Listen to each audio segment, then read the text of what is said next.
So welcome to Everybody Can TV. I am joined this afternoon by Maestro Kamal. I feel very lucky to have him here today. So thank you for joining me. Great pleasure. Happy to be here. Yeah, thank you for joining me. So tell me, you are a conductor of opera. How did it all start? Well, it all started by listening to my granny's records, to my grandmother's old LP records, which were in a very special, beautiful wooden case. My granddaddy did woodwork and made this and rehabbed antique furniture, and there were these LPs in there. And one of them was an opera of Verdi's called Don Carlo.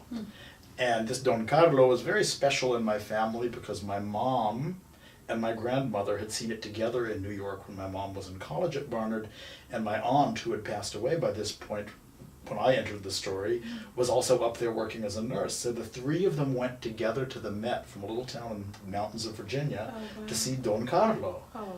And that recording of Don Carlo sort of stuck in my mind, and just the way everyone expressed such fond memories of that occasion. And then when I started really listening to the music, I just couldn't get enough. And I didn't really think I wanted to conduct for a long time. I thought I was already a very active pianist, and I studied singing for a while. And then I realized that to have much of an impact on the way opera is performed, it's a good idea to be a conductor. I mean, these days I think maybe the stage director has the final input on how an opera is performed, but when I was a kid, it was at least, the question was still open for discussion. So I gravitated to conducting really only in my 20s did I start to conduct professionally, in my late 20s, because I was working as a repetiteur before that, because that's how you learn the craft. Yes, yes. So you must have a plethora of operas that you love, but is there one in particular that you could say that you would be your favourite? I probably could say that, and then I would have the other operas accusing me like spurned lovers. I believe Verdi's Don Carlo remains my favorite. Okay, yeah. It wasn't the first one I had hands-on experience with. My mom sang in a chorus for an Aida, so Aida I knew inside out before I knew Carlo. And there's so many different versions of Don Carlo, one never knows the whole score, because which score are you talking about? Yes. But I love it very much. I think it's my favorite. Could you, for those that don't know it, could you explain a bit about the story? Well, it's based on a Schiller play, which is based at a loose remove on history. Felipe II, Philip II of France. Of Spain. Philip II of Spain did in fact marry the much younger Elisabeth de Valois, and it was done with the intention of creating peace between France and Spain. And complicated discourse. Spain was deep in its problems with having the Inquisition and rooting out various forms of political, religious, and social dissidence. In the opera, the Infante, the son, Don Carlos, is allied with the forces of political liberalism, and a character mostly invented by Schiller and kept by Verdi, Rodrigo, the Marquis of Posa, is really the articulate spokesman for a more egalitarian, more democratic future. And in the fourth act of the opera, Rodrigo has allowed himself deliberately to be arrested and executed so that Carlos can escape and sort of lead the revolt in Flanders and see that it is led in the proper way towards a more just future.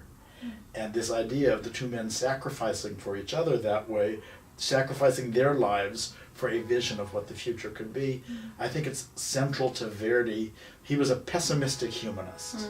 He believed that human beings always existed who would try to do their best, and he wasn't so sure it was going to add up to much.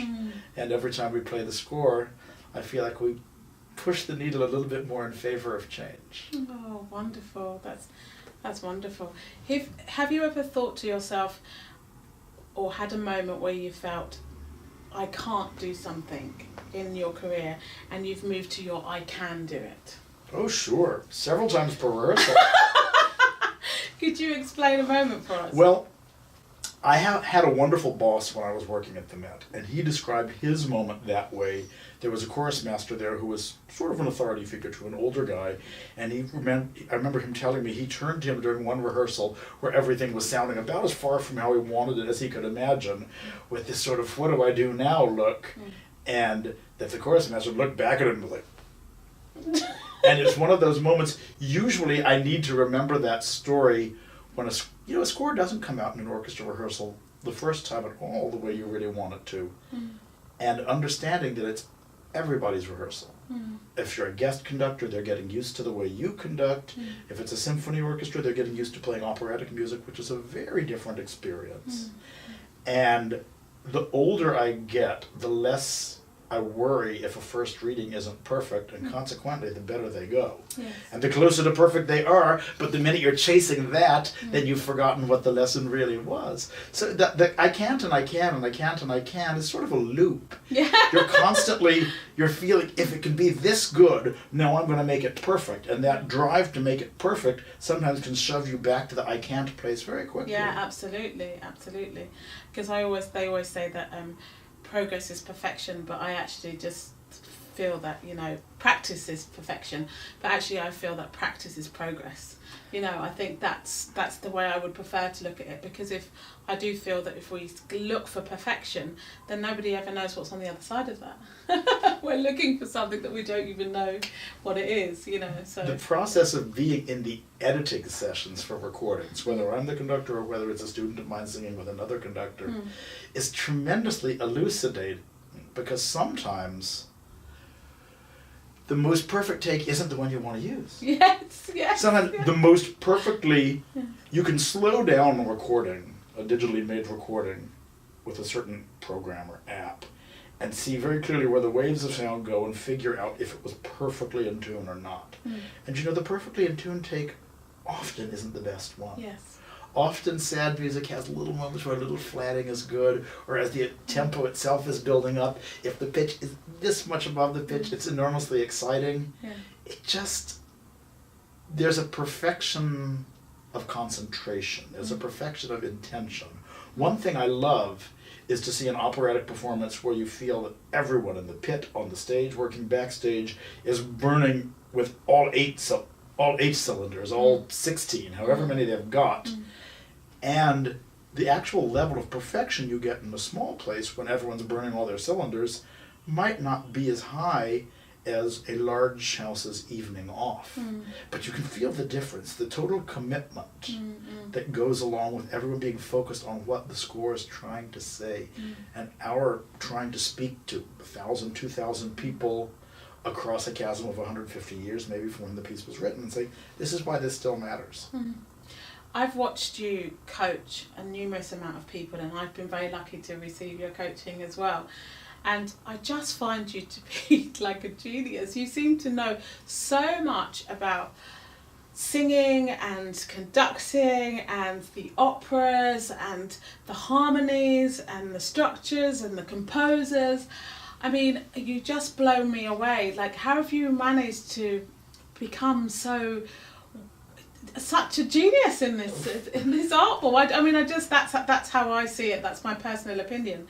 I mean, because you're able to. I've watched you not even look at the score of Traviata, say, and play it from start to finish without a score. I mean, that's just amazing. Well, these pieces are old friends. I mean, think how many procedures in anyone else's place of work they do without consulting the manual. And the score, in a sense, is just the manual. This is how you drive La Traviata. This is how you drive Tosca. But it's a manual and it's a map. Yeah. And you triple wind. It's like, okay, this is the equivalent of having a 6-lane highway, a big motorway in LA or something. Yeah. If it's a double wind show, okay, this is a double carriageway. In terms of how much room you've got to maneuver. Yeah. Now, one of the lucky things is that when I was a kid, shortly after I was 6, I got a subscription to the American magazine Opera News. And I had it all through my high school and college years and through my elementary school years. And those articles they used to run when I was in elementary school, from Frank Merkling was the editor, and then later Robert Jacobson, are full of things that stick in my memory like crazy. There was one, I can remember the drawing, it was a broadcast of Rigoletto with MacNeil and Moffat, and I think Moffat cancelled. And the drawing of Gilda going into the house. But in there was an article about what makes it hard to sing Verdi, with interviews from different singers. And I still remember so much of what was said in there, and so much of what I read turned out to be very true. You know, the Verdi baritone, for example, the real Italian baritone Fach was kind of invented by Verdi. If you look at Bellini Puritani, the two lower voiced male have exactly the same notes in their range. Nothing written is lower than an A flat, nothing written is higher than an F for either of them. But one is the jilted lover and one is the uncle. So the jilted lover, in our modern theatrical parlance, seems to be a higher voice type than the old uncle, and so that's usually baritone bass. But Verdi really divided up the kind of singing, and he created this male voice in the speaking range that was capable of singing softly and gently as well as with power, and that became what we call the Verdi baritone. And I remember reading that article. There was a great article with the Verdi baritone Tito Gobbi, the great baritone Tito Gobbi, where he talked about how acting also has its own legato, a legato of motivation. And legato, in Italian, legato means to tie, you know, like to tie up a bunch of sticks or something, or legato nella seggiola, tie me to the seat. But in singing, we use legato to talk about binding the notes together.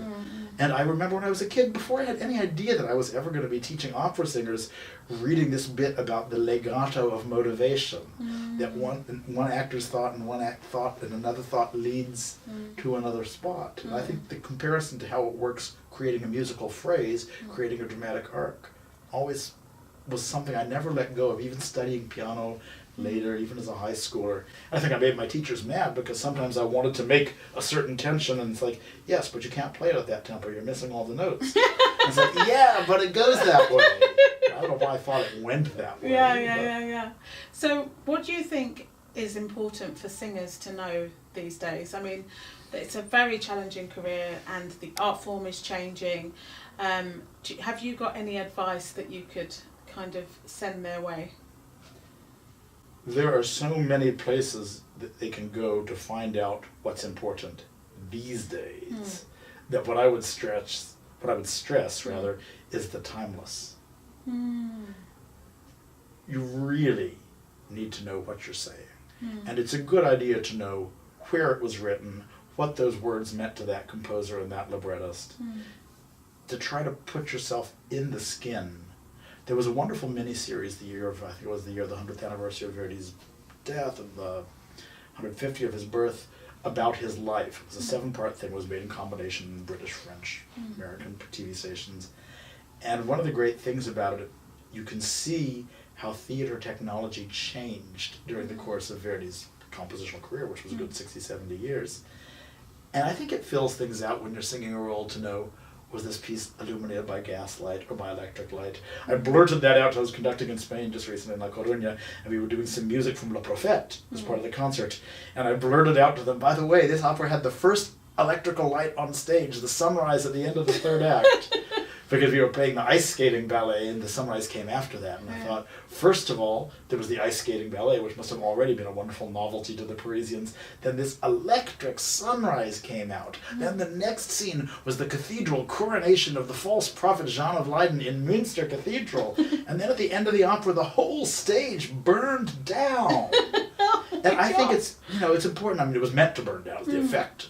And I think it's important to understand that opera wasn't meant to be a specialized art form. The people that went to see the opera, if you went to see Le Prophète, what was it, 1850, 60 something, in the Paris Opera, there was a little something for everybody. The Anabaptistes were even sort of dark comedy in their way. There's great singing, but big choral singing, if solo singing, prima donna singing, high notes doesn't appeal to you. There's a big massive choral singing. 20-minute ballet, in case the ballet is really what you're into. You can skip the first 2 hours of the opera. Wild special effects like that electric light and that burning up stage and all of that sort of thing. It was a heck of a good show. And I worry that as the theater, the operatic theater, becomes self-referential, and if we're doing La Bohème, the one thing we don't dare to do is set it in 1835 in Paris, because that's been done. Well, it's like, that hasn't been done for the person who never saw Bohème. Yeah. And the person who never saw Bohème, walking into a place and seeing a visual version that has no bearing upon what Puccini and Giacosa and Illica thought they were creating, that person's kind of been cheated. They need to see the piece the way he wrote it before they get all these variations on a theme.